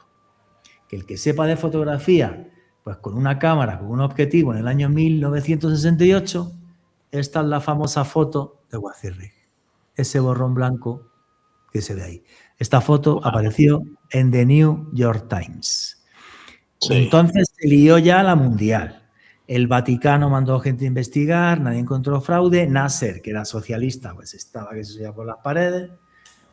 Y entonces mandó cortar la luz del Cairo. ¿Qué cosa es un fraude? Y se siguió apareciendo. Lo hizo durante 3 años, ¿vale? Lo hizo durante 3 años, tío. Y entonces ellos la representan hoy, como la ves en la iglesia, así. Ya. ¿Vale? Que movía las manos como si estuviera bendiciendo y tal. Entonces era un momento además complejo en la vida egipcia por el tema de Nasser y había cierto, digamos, confrontación con la comunidad copta porque Nasser como que empezó a restringirle los movimientos al Papa y tal, una serie de historias. Y yo siempre digo que aquella señora de luz se apareció para decirle a la gente que por muy oscuro que esté todo, siempre hay una luz. Yo es un sitio en el que he estado, no lo sé, 30 a 40 veces, al que siempre voy. No soy cristiano, ¿vale? Pero la energía que tú sientes ahí, tío... Sigue siendo un lugar de peregrinación para mucha gente, entonces. Para ellos es su Guadalupe, tío. O sea, eso... Wow. Yo creo que está abierto a las 24 horas, yo he ido de noche, siempre hay gente... Compraron el taller de enfrente y han hecho una catedral, la gente no cabe, ¿vale? Y es un sitio al que cuando yo llevo a la gente me encanta, porque es como una especie de experimento sociológico, ¿no? Pues yo he tenido experiencias con mis viajeros ahí increíbles de gente salir y abrazarme y decirle, tío, no he rezado hace 20 años y de repente he conectado y me he acordado de mi madre, o sea, he vivido de todo, ¿no? Y me parece bonito porque saco a la gente de la ruta turística convencional a ver un sitio que tiene una energía y una paz que es brutal. ¿Vale?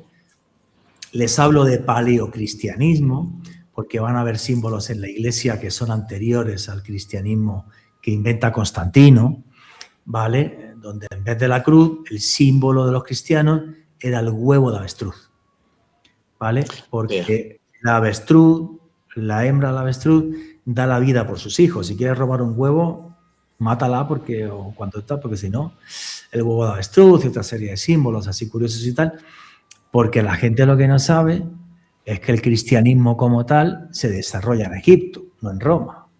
La primera escuela de catecismo del mundo, año 92 después de Cristo, la hizo Pantaneo. Alejandría es el primer sitio del mundo donde los cristianos se pueden sentar públicamente sin persecución y sin problema y hablar de catecismo. Que ese momento es la hostia. Tienes razón. ¿Cuál es realmente la divinidad de Cristo? Fíjate esto. Para nosotros Jesucristo es hijo de Dios. Para los A todo coptos esto, no. ojo, entre paréntesis, también es una figura muy importante en la vida de JJ Benítez Cristo. ¿Eh? O sea, más allá del tema de Caballo de Troya, etcétera, del exitazo editorial, pero lo ha marcado mucho la vida de Jesús, tiene su propia interpretación de Jesús, etcétera, tiene mucho respeto, mucha veneración por la figura de Jesús.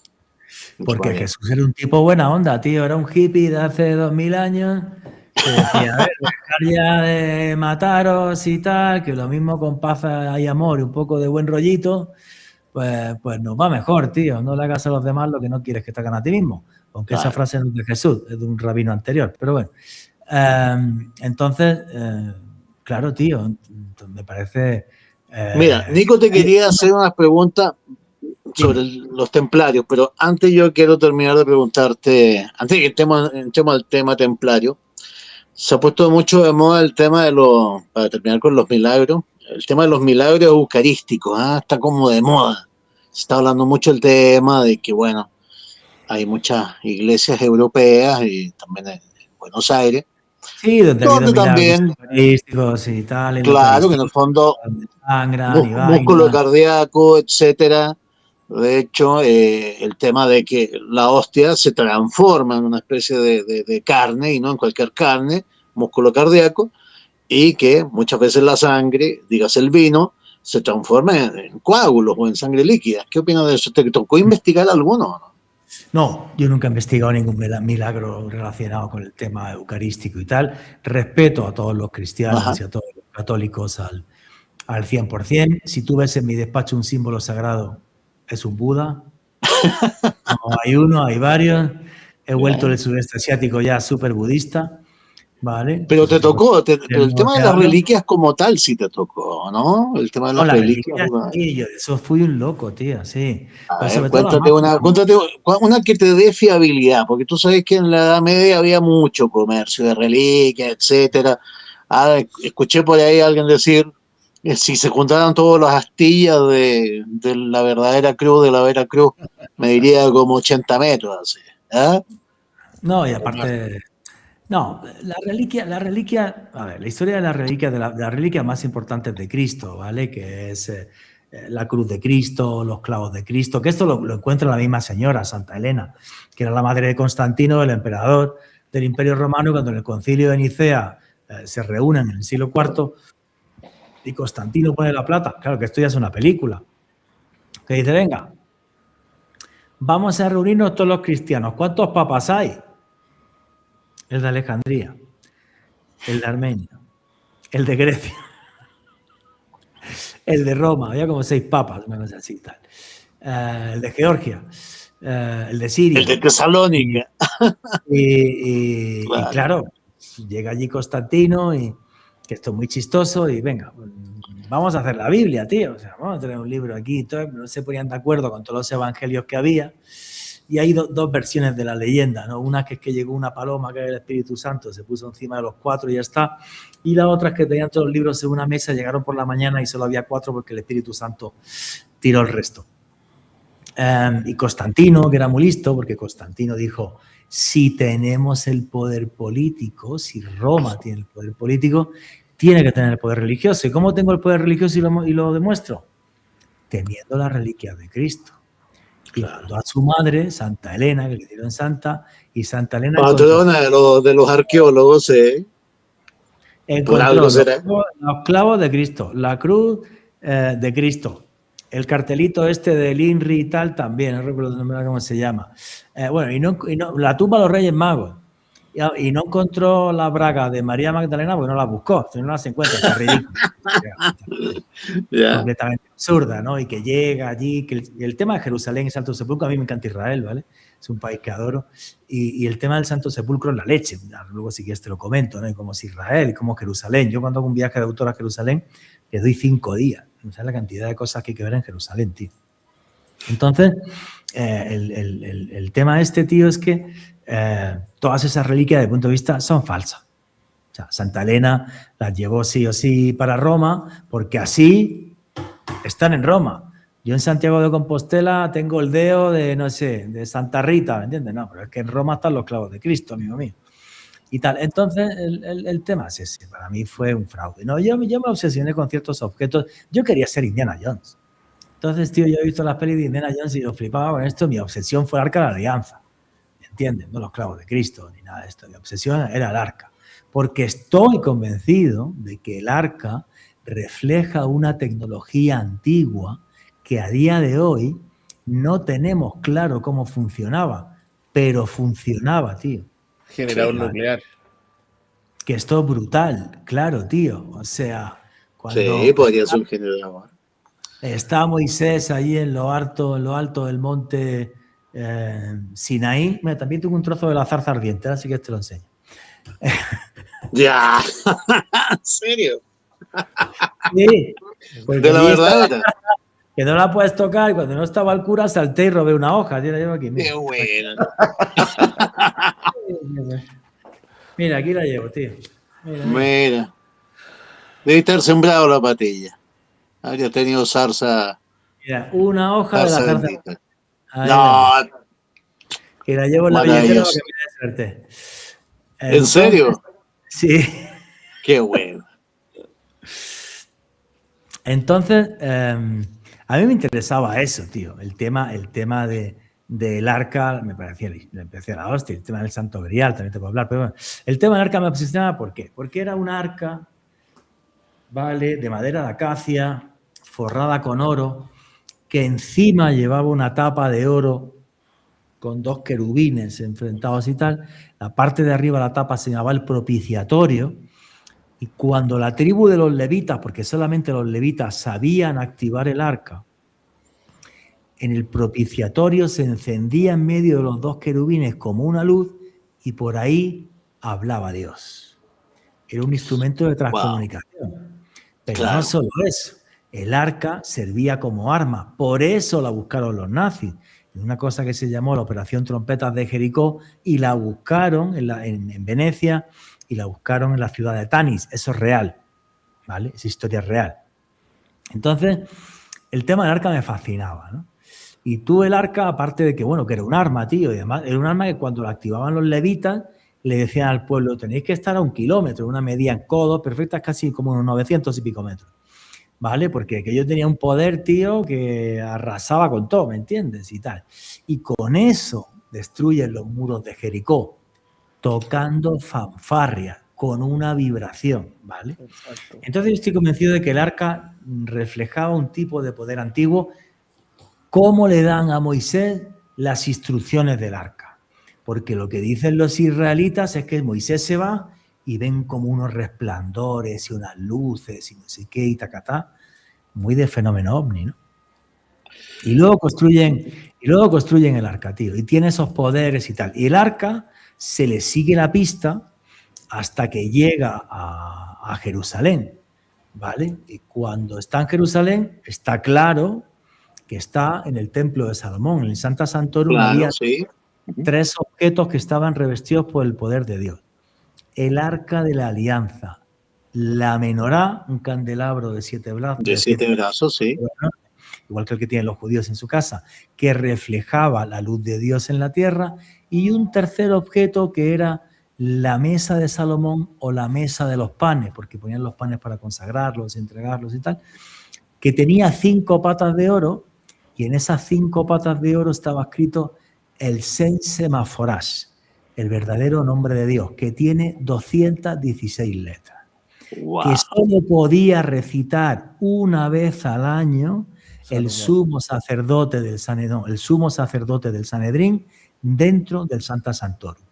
y además activaban el arca para hablar con Dios. Pero solo el sumo sacerdote del Sanedrín, junto con personas de la tribu de Leví y tal, historias así. Eso es Pero ¿tú historia. crees que el arca estaba presente todavía en el año 70, cuando llegan los romanos, las tropas de Tito a destruir Tengo mis dudas. Jerusalén? ¿Estaba ahí todavía? Yo también tengo mis dudas, porque Tengo no mis dudas. hay, Ahí, no, mira, no hay como lo que un está, antecedente histórico. A ver, imagínate, le el habrían antecedente histórico. preguntado si Jesús efectivamente era el hijo, le habrían activado para preguntarle aquello, etcétera. No sé. Pero te lo digo muy claro. En el año 600 y pico antes de Cristo, Nabucodonosor II conquista Jerusalén. Ahí le perdemos la pista al arca. Cuando en el siglo VII antes de Cristo llega Nabucodonosor II, ahí le perdemos la pista al arca, a la menorá, a la mesa y tal. El tema es que en el 66 después de Cristo, cuando Tito arrasa Jerusalén, si tú te vas al Arco de Tito en Roma, ¿vale? El Arco de Triunfo, está claro que llevan la menorá, están llevando la menorá como parte del tesoro, ¿vale? Sí, se ve en el relieve, se ve que No, está la se ve menorá. perfecto. La menorá que era de oro iba sí o sí. Y llevan también como una caja que todo el mundo piensa que es más la mesa de Salomón que el arca, ¿vale? Claro. Y tal, porque el tema del arca manipulada era una movida. Entonces, cuando llega Nabucodonosor II, ahí hay un par de opciones, ¿vale? Que escondiesen el arca bajo Jerusalén, porque Jerusalén es un queso de Gruyère, tiene agujeros por todos lados. Yo he estado en la ciudad de David, lo han abierto los arqueólogos israelitas, es todo debajo de tierra, ni te cuento. He estado en el túnel de los Salmoneos, yo he estado debajo del monte Moriah, que hoy día es la explanada de las mezquitas, ¿vale? Que esa es una de las bases del conflicto que hay entre los israelíes y los árabes y tal, que eso es para que te lo cuente en otro podcast, que es muy largo, ¿vale?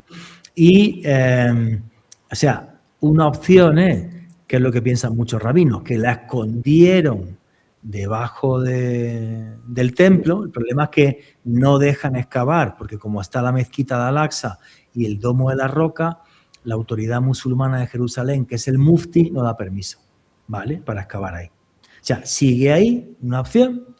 Otra opción, los etíopes tienen razón y Menelik, el hijo del rey Salomón, como su padre no se portaba bien con la mamá, se cogió el arca y se la llevó a Etiopía.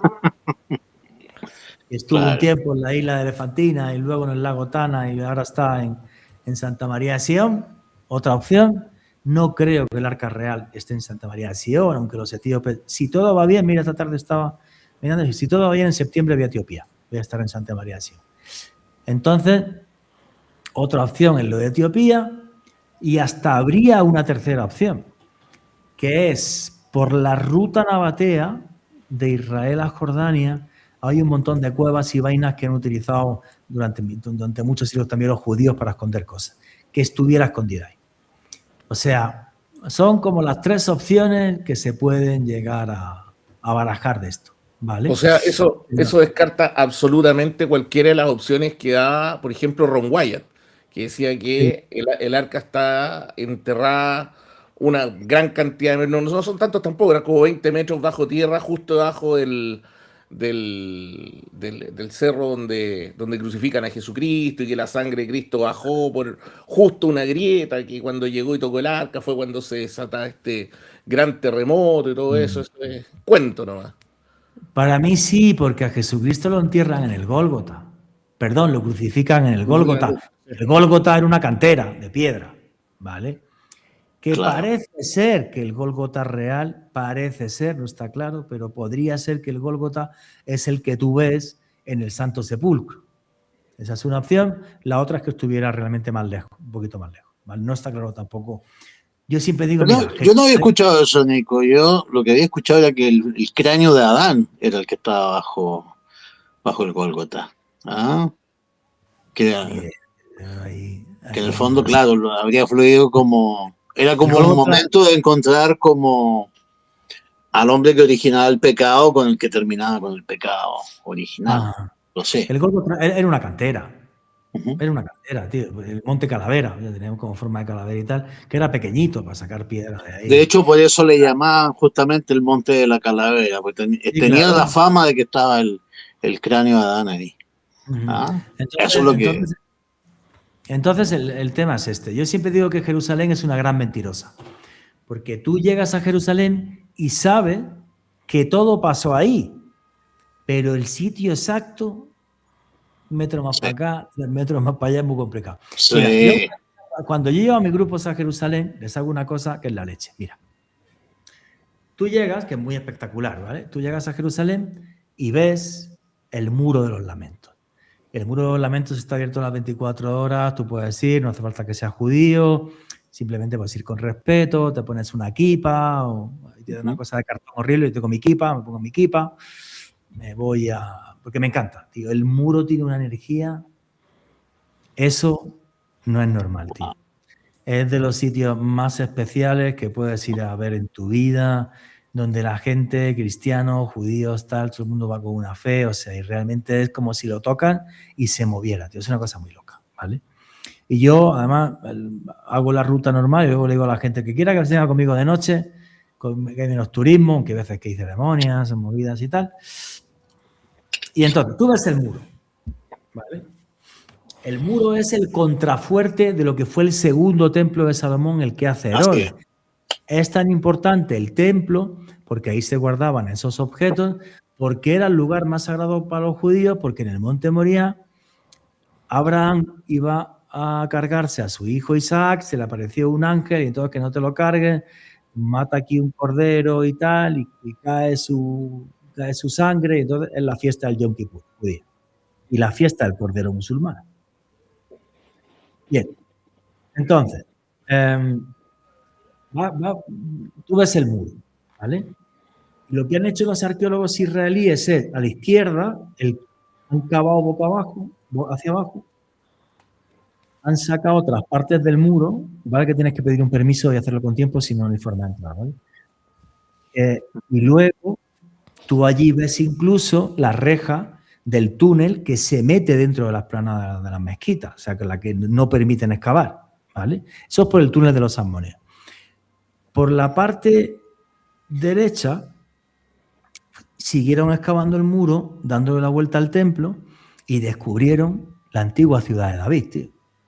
La primera ciudad que hace el rey David, ¿vale? Con unos sistemas de canalización de agua que los flipas para que si tú asedias Jerusalén no les puedes cortar el agua, tío. Eso es brutal, ¿vale?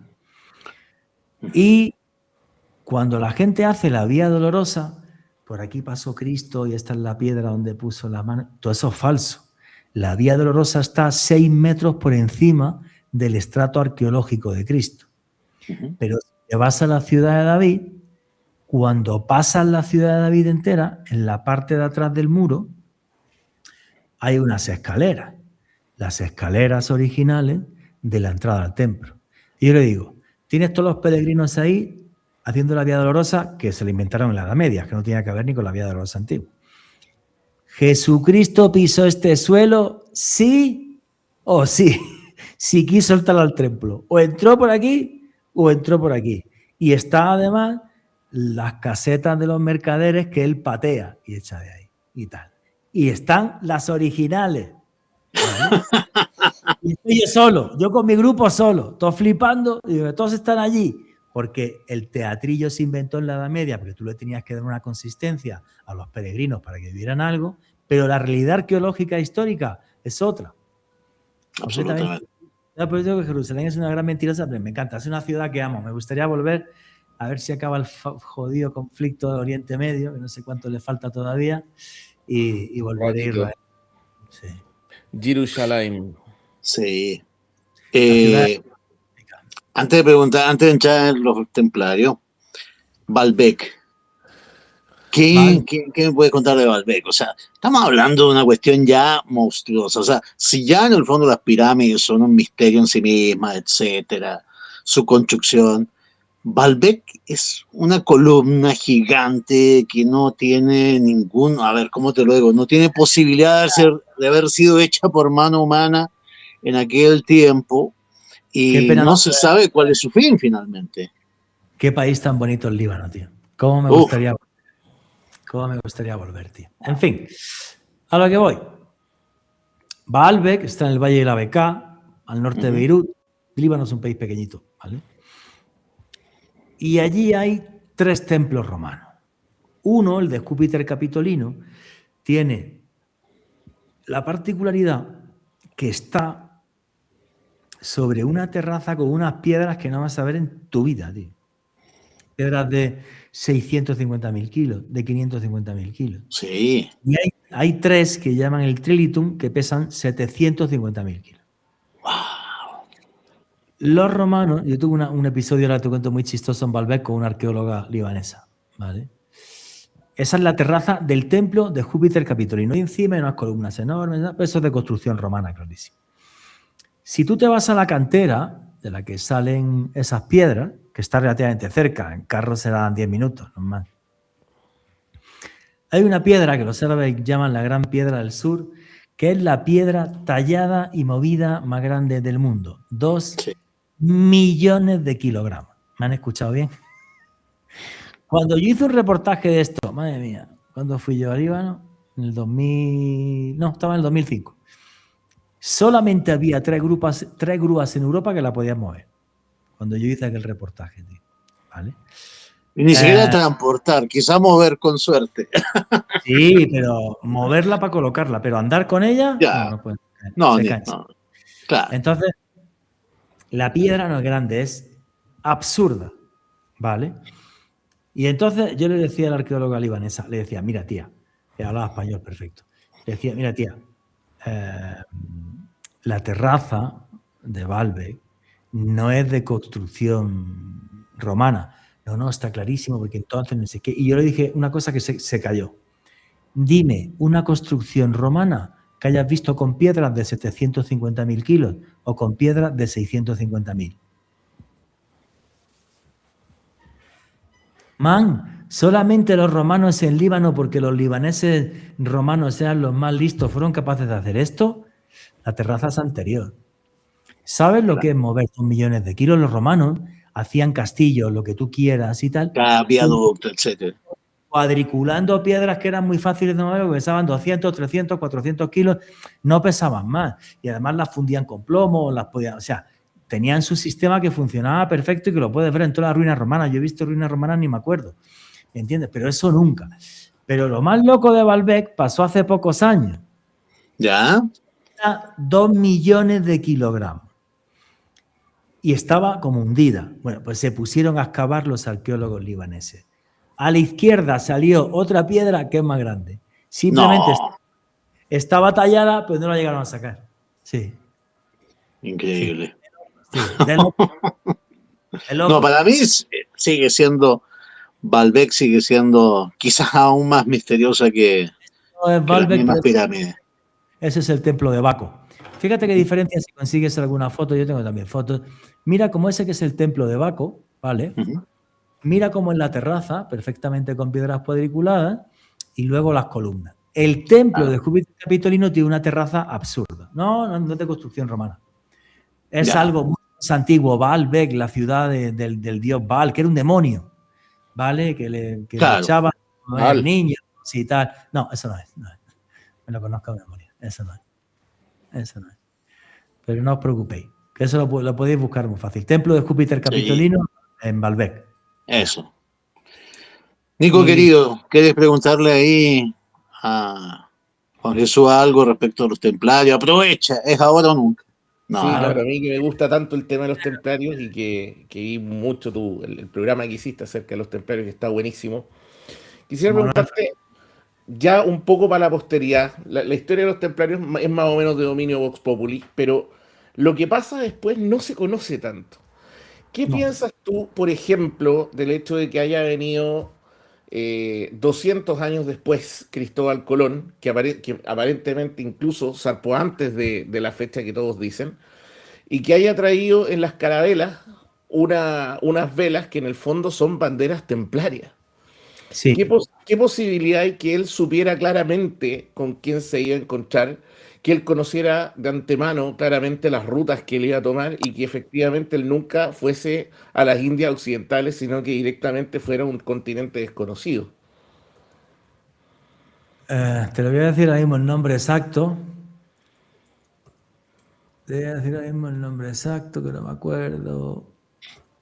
Y por otro lado, mientras busca, para meter más aliño a esta ensalada, ¿qué pasa con el Río de la Plata? ¿Es verdad que llegaron hasta ahí los templarios y que los templarios empezaron a explotar la plata del Río de la Plata también? A ver, te lo voy a contar ahora mismo. Alonso Sánchez de Huelva, ese es el nombre. La persona con la que habla Cristóbal Colón y le dice dónde está América. ¿Vale? Ahí está una estatua de él. O sea, es que esto es hasta absurdo, ¿me entiendes? Y aparece en un texto contando cómo llega, parece ser que con sífilis y tal, está con Colón, ¿vale? Y le cuenta, oye, más para allá hay una tierra que yo me perdí, fui el único que sobrevivió y regresó para acá. Y vete a saber qué información le dio. Sí, lo que estás diciendo, compañero, es una total y absoluta realidad. Cristóbal Colón pintó Taus Templaria en las 3 calaveras con las que se va hasta América. Bien.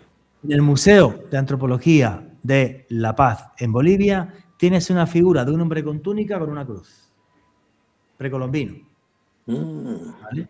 Que esa es la prueba para mí más inquietante de que los templarios realmente estuvieran en América.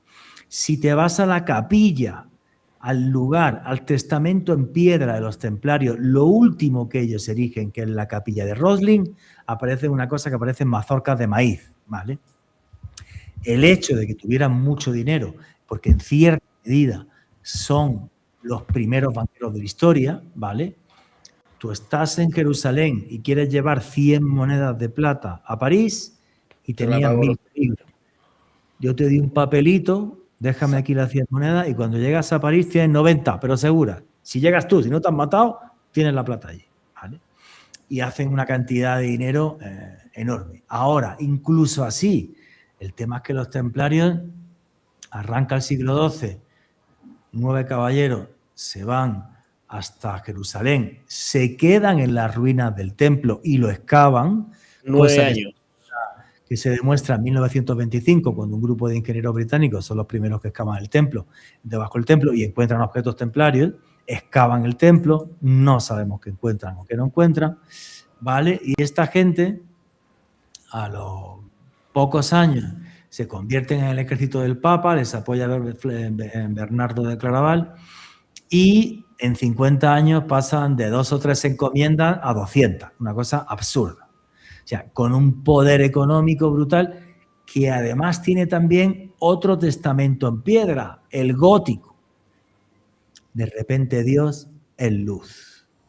Claro. Que no sabemos ni el tipo de rituales que hacían. Cuando yo he estado en una iglesia templaria, que es la iglesia de Veracruz en Segovia, wow.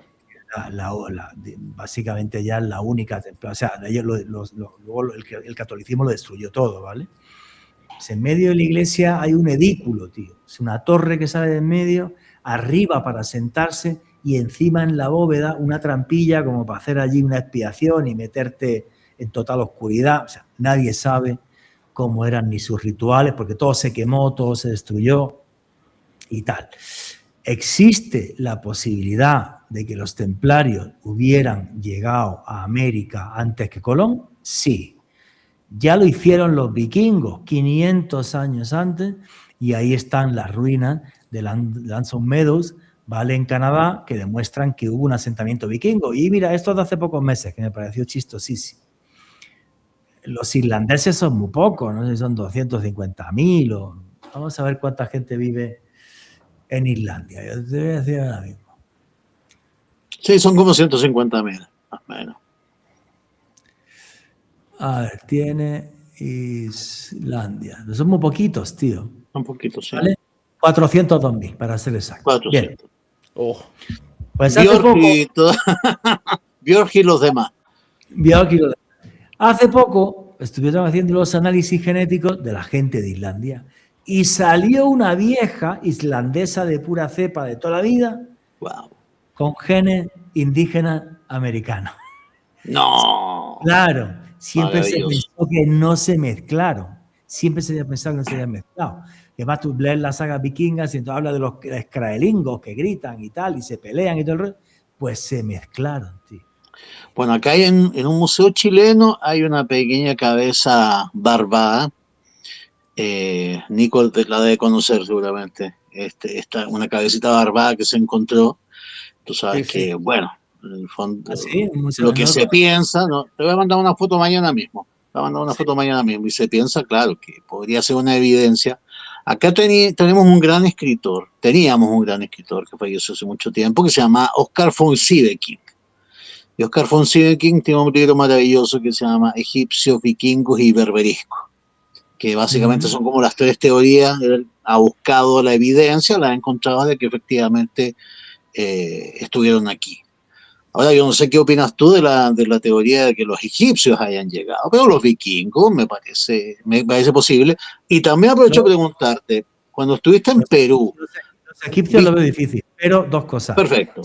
Sí, los antiguos sumerios, ¿vale? Por inscripciones que hay, como el de la Fuente Sí. Magna en Bolivia, los vikingos, y luego el mapa de Piri Reis del sultán turco demuestra que realmente el hecho de que América estuviera allí era un secreto que muy pocos tenían, porque eso se guarda como un documento dentro de la corte real del sultán, como un documento que no es público. ¿Vale? Yo entiendo, entonces, perdón, ahí pregunto dime. yo, ¿es verdad que cuando encuentran el mapa Billy Reis, esto es como los entretelones de la historia, que en realidad la historia se teje en el chisme? ¿Es verdad que cuando encuentran el mapa Billy Reis estaba con las concubinas, era una de los, ¿cómo se llama? De las alfombras que adornaba la estancia de las concubinas del sultán? Hasta donde yo sé, no. Se encontró en ¿No? una caja y tal, historia, guardado. Hasta donde yo, no sé, si te da un poco de morbo ponerle a una vieja a esto para hacer tus cositas, Es que era habría la pieza sido temática, mucho más era entretenido. la pieza Sí. temática. gustos más raros he escuchado. Entonces, pues bueno, Claro. pues si a Pero es un alguno le sultán, gustaba. tiene las lucas para hacerlo. Ay, Pero el temple nos dejó una historia maravillosa. Primero, es posible que estuviera en América, sí, porque tuvieran acceso a información como la que tuvo el sultán turco Piri Reis, que sacaran plata desde América y eso justificara parte de su riqueza. Los barcos que cuando mandan acabar con todos los templarios, salen 18 barcos del puerto de La Rochelle, llegan a la ciudad de Tomar, luego llegan hasta Escocia y nos hacen esa capilla que es Rolling, y justo ahí nace la masonería, el principio del fin de la Iglesia y del mundo tal y como lo conocíamos, porque luego se wow. crean las primeras democracias modernas gracias a los masones, que es la República, bueno, los Estados Unidos de América y luego la República Francesa. Es la leche, tío. Es historia, es la leche, tío. Esa gente cambió el mundo. Sí, lo cambiaron. Amigo mío, el tema de cuando anduviste en Perú, me acuerdo de haber visto un fabuloso ejemplar de Más allá de la ciencia, hace mucho tiempo, donde, bueno, era un especial justamente sobre estas teorías medias extrañas de la llegada a América, y se mencionaba que había una serie de cerámica que, de hecho, en los museos de Lima se optaba por esconder, porque en el fondo eran representaciones de chinos, eran chinos, incluso con el bigote largo, etcétera. No sé si te acuerdas de aquello. Y que, claro, en el fondo son como eso que no te muestran en los museos, que no quieren sacar.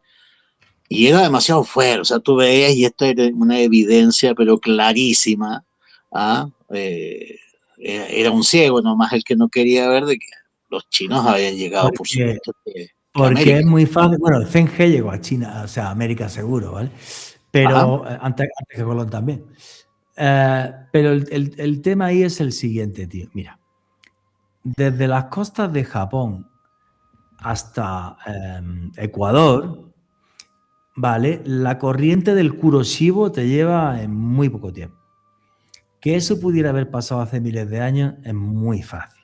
y la cerámica de Valdivia, que es de las primeras cerámicas de América, tienes influencia japonesa y tal, es muy fácil. Estas teorías se llaman difusionismo, el hecho de que la gente piensa que los pueblos primitivos no navegaban del carajo y muchos navegaban que lo flipa. Si te vas a los Olmecas en México, ¿vale? Un arqueólogo, un historiador de la Universidad de Oklahoma, Mike Xu, que era de origen chino, demostró que en muchas piezas olmecas había protoescritura china, ¿vale? Claro. Los olmecas eran divertidos, porque yo los estuve investigando en Veracruz y Tabasco, y un arqueólogo mexicano me dijo, para mí, no solamente los chinos y negros que llegaron aquí, que son los luchadores de las grandes cabezas con los labios gruesos y tal. Las cabezas olmecas. Pero hay un tema muy curioso. Los lacandones en Chiapas tienen una molécula en la sangre que se llama siekel, que te protege contra la malaria, y eso está en las tribus negras africanas.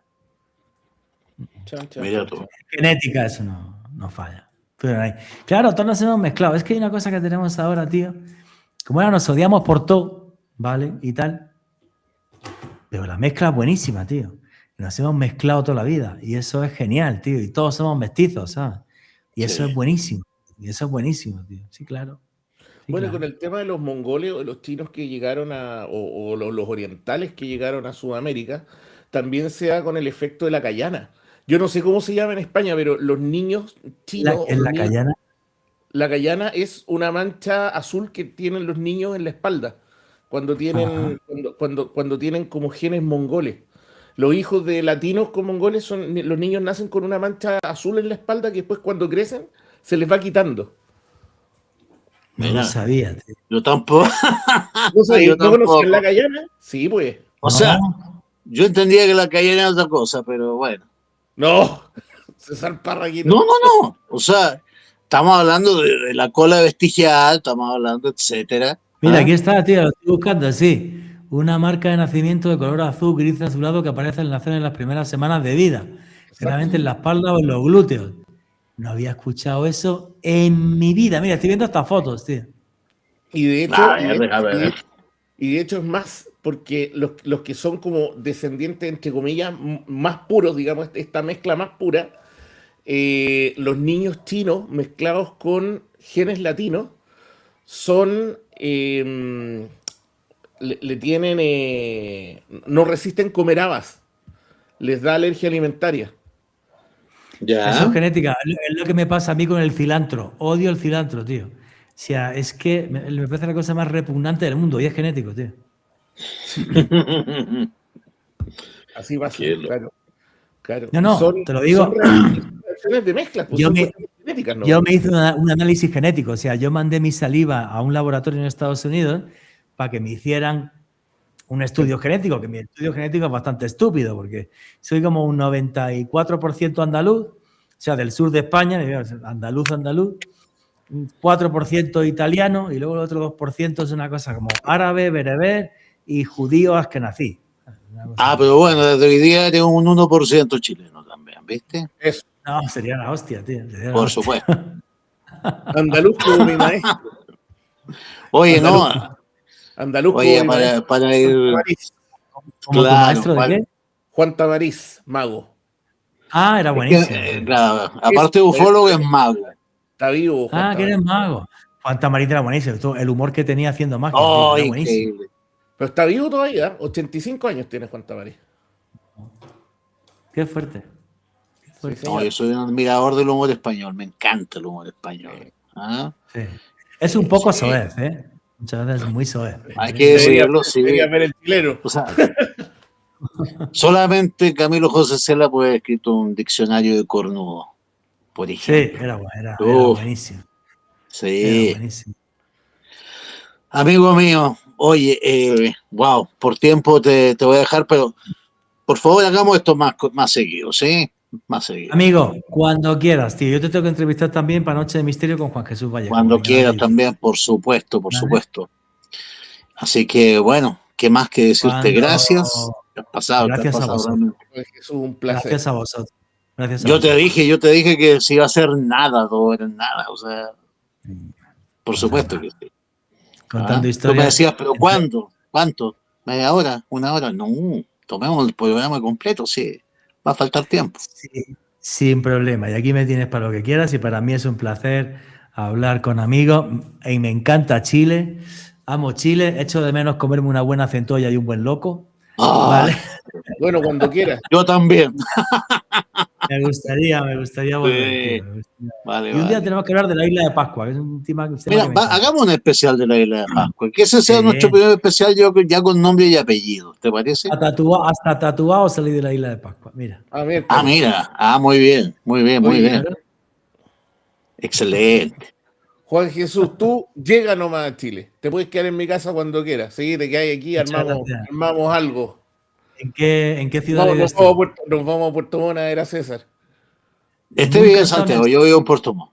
Es que nunca he estado en el sur de Chile, tío. Ya, O pues, Ah, sea, yo wow. esta es la nunca, porque oportunidad. O la sea, primera si vez que quieres fui. seguir jugando a ser Indiana Jones, aquí tiene No, y tú que estás en el sur, me han dicho bastantes me misterios han- nazis por aquí donde estoy yo. Uf, muchísimos. Y luego aparte Bariloche, Puerto Montt, Valdivia. me han dicho que No, es bellísimo, tío, y el más sur. allá de eso está Chiloé, que es la isla, y la gran historia de los brujos de Chiloé, que fueron los Sí. que se separaron frente a los Uy, españoles. eso me lo tiene que contar un día César, que me contó un poquito en un podcast, Sí. pero esa historia me dejó loquísimo. Bueno, y los friendship, ahí más abajo, La tenéis recta hasta provincia, extraterrestres. sí. La recta provincia. Bueno, tú sabes, la recta provincia tiene hay una gran gracia que pasa con la recta provincia, que cada vez que alguien habla de la recta provincia se cae el programa. Todas Oye, las veces, sí. Sí, todas las veces que Sí. alguien pasa y se cae el programa. Como una Hoy día, maldición, así. hoy día no va a Sí. pasar, como yo soy mago, somos amigos los magos y los brujos, pero ha pasado en todos los otros programas, un amigo hizo un programa en la recta provincia y se la cayó como 3 veces el programa, el mismo día. qué loco, tío. Cae la recta Qué provincia. Así que loco. un saludo a los amigos de la recta provincia que siempre nos ayudan a nosotros, por lo menos. Ya, amigos míos, a ver, voy a empezar a Muchas despedirme gracias. ya. Oye, gracias a todos los que nos acompañaron en la cajita de comentarios de YouTube, a los que nos acompañaron en la galucha ahí de TikTok también. Un gran abrazo para ustedes que estaban escuchando ahí. Y bueno, solamente agradecer a Juan Jesús Vallejo y a mi querido amigo el Mago Nico. Bueno, acuérdate, nos vemos ya en Santiago luego ya. ¿Ah? Señor, oye, dejar a todos los chiquillos El invitados. 20. El sábado 20 de junio se nos viene en Quilombo Restobar el evento Eso, del año, compadre. Tuvimos el evento del evento año. del verano, ahora este va a ser el mejor evento del invierno. ¿Sabes que yo, Cari Pablo, le cambié el concepto? Esto va a ser un meet and greet. Esto va a ser un meet and greet. ¿Ah? Claro. Para que vengan a conocerme. ¿Ah? Y obviamente que también para que vengan a ver al Mago Nico. Así que es un meet and greet, por si acaso. ¿Ah? Y vamos a empezar a hacer, oye, te voy a invitar cuando hagamos de nuevo con Juan Jesús otro programa. Vamos, feliz. Y si hablamos de la Pascua, por supuesto. ¿Ah? Te vamos a invitar. Ahí Sí. está, Afterlife, el meet and greet de César Parra y Nico Zamorano, 20 de junio, desde las 8 a las 00 horas, Quilombo Restobar, José Toribio Medina, 19, Santiago Centro, 10.000 pesos la entrada, compra tu entrada al WhatsApp, más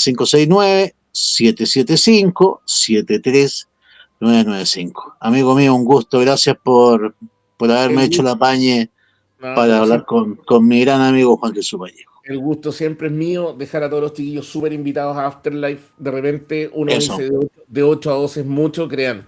La vez no hizo pasada nada, así se como nos hizo, ahora. se nos hizo tan corto que estuvimos 4 horas arriba. Y lo pasamos increíble y faltó tiempo y hablamos de muchas cosas, faltaron videos por mostrar también, la evidencia es verdadera, las tallas están buenísimas, se pasa súper, súper bien. Y lo más importante es que ustedes son tan protagonistas como nosotros, así que todos absolutamente invitados a Afterlife. Ahora Así sí, es. un beso a todo Vuelito Fantasma, a los tremendos Eso. moderadores que tenéis y al público maravilloso. Nos vemos. Sí. Mira, la Oye, Nata Rutera dice el tremendo lifting que se hicieron en las fichas. oye, Obvio, no nos sí, íbamos a dibujar feos, pues, weón. sí, Por pues, sí, supuesto que no. hay que vender, pues bueno, después los cagamos cuando nos Sí, ven en pues, vivo, después ahí ya dicen, mostraremos la verdad. era más arrugado, el otro era más guatón, pero ahí no, pues bueno, tiene que Claro. funcionar, hay que vender, No, hay que funcionar. hay que vender, Eso, querido, hay que vender. Oye, y aprovecho de dejarlo a todos invitados, después del programa de por la radio supuesto. mañana estamos con Guardianes de los Desconocidos a las 22 horas, hasta la 1 de la mañana tenemos un tema súper entretenido que es anécdotas históricas. Lo que en el colegio no te contaron de historia es lo que va mañana en Guardianes de los Desconocidos. Con una historiadora muy entretenida que es la Gaby Mellado, que es súper simpática también y que viene con un tema súper entretenido. Así que si termináis temprano, arráncate porque yo sé que tú soy un maestro con las anécdotas históricas.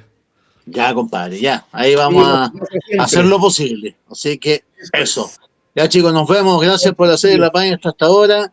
Gran entrevista, ya la pueden revisar en un ratito más. En un ratito más ya va a estar arriba y pueden revisar esta gran entrevista a Juan Jesús Vallejo, que va a volver. Vamos a hacer este especial de Isla de Pascua. Muy amable Scorsese, muy amable a todos ya, etcétera, etcétera. Así que nos vemos, chicos. Cuídense mucho, que estén bien. Chao, chao. Sáqueme del aire.